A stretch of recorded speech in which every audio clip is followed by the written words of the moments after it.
आम आज रेंगाली निर्वाचन मंडली धनकड़ा जोन 2 बसंतपुर ग्राम पंचायत साहजवाल ग्राम अच्छु।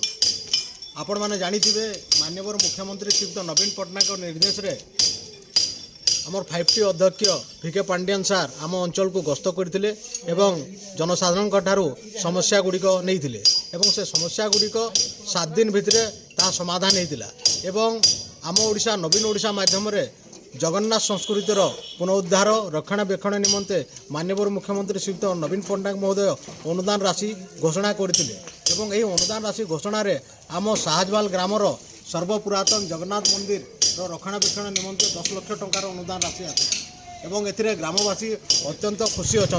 आम जड़े आज्ञा प्रतिक्रिया नेबा। आज्ञा आपण ग्राम को आज माननीय मुख्यमंत्री श्रीयुक्त नवीन पट्टनायक आज आपंकर जगन्नाथ संस्कृति रक्षणाबेक्षण निमंते अनुदान राशि प्रदान कर माननीय मुख्यमंत्री श्रीयुक्त नवीन पट्टनायक को धन्यवाद देवे कि ना? धन्यवाद दब। बहुत दिन है पड़ा आज मुख्यमंत्री टिके देखले बोलिकी आम साजवाल मंदिरटा जगन्नाथ मंदिरटा आज नुआ हबार के जाऊे। मुख्यमंत्री के धन्यवाद। आउ जड़े आज्ञा आम प्रतिक्रिया नेबा।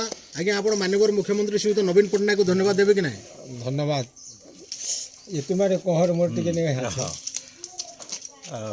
आमर नवीन पट्टनायक मुख्यमंत्री को जिते प्रशंसा कले भी बहुत कम हो जाऊे।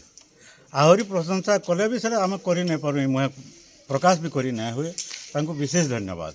तेबे आपण मैंने देखिथिबे ग्रामवासी निश्चित भाव में अत्यंत खुशी अछन। आम अंचलवासी तरफ रेंगाली निर्वाचन मंडली धनकड़ा जोन 2 बसंतपुर ग्राम पंचायत तरफ माननीय मुख्यमंत्री श्रीयुक्त नवीन पट्टनायक को धन्यवाद दूँ।